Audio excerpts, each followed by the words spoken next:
Wait lang. Okay. What's your name again? Matt Gregorio. Patrick?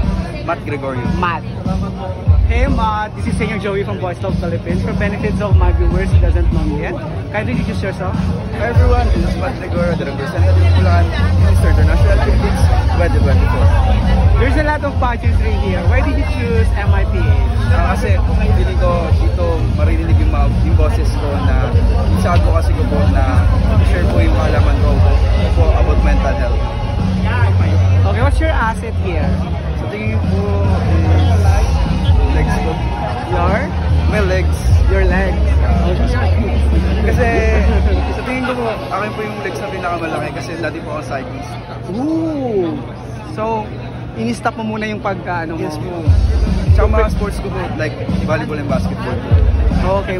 Math, right? Yes. What makes you busy right now aside from pageantry? Nag-aaral po. And workouts. Meron ka bang foreign blood? Do you have foreign blood? Yung lola ko po Spanish. So sa tingin ko po, ako po yung nakakuha nung lahi po nila. Ang ganda ng nung eyes mo, very captivating. Okay. Do you have any advocacy here? My advocacy po is to promote mental health awareness. Kasi po, ako po ay nakaranas po na mental health issue nung namatay po yung tatay ko 2 years ago. Kaya alam ko po na hindi biro po ang pagkakaroon ng mental health issue. Kaya yun po. So what is your preparation leading to this festivity? Marami po ang preparation na ginagawa. Aside po sa workouts, we have Q&A trainings and pasarela works po. Okay. How did you see the potential in yourself that you can have a title or a crown? Sa tingin ko po, ano po rin?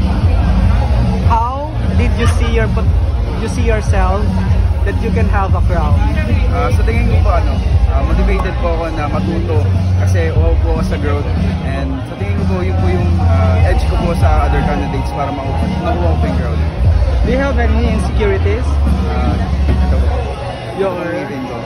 So meaning yan yung yung one thing that you can change to your face. Pero po, i-improve pa po. Kaya po tatanggalin ko siya sa coronation. Okay, describe yourself na lang in 3 words. 3 words.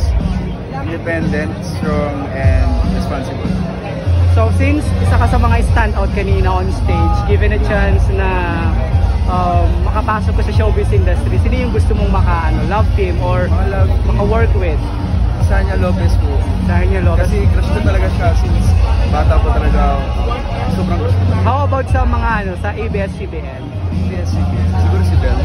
Si Bel. Bel Mariano. Magagalit sa'yo si Donnie. Charing! Okay. Na lang, invite mo na lang yung mga followers mo and then pasalamatan mo sila and you can also promote your social media here. Hi guys, I hope you support me in our journey in Mr. International Philippines 2024, and I would like to thank all of my sponsors. Firstly, I would like to thank to our camp, the House of Vigere, to our group, Vigere Salon and Makeup Studio, by Kurt Corpus, Soraya Aesthetics po. Maraming salamat po for taking care of my face po. Sa sponsors ko po, maraming salamat po Asian Designer Shop. Sa workouts ko po, Extreme Gym Muscle. Maraming salamat po sa inyo. Thank you! Thank you po.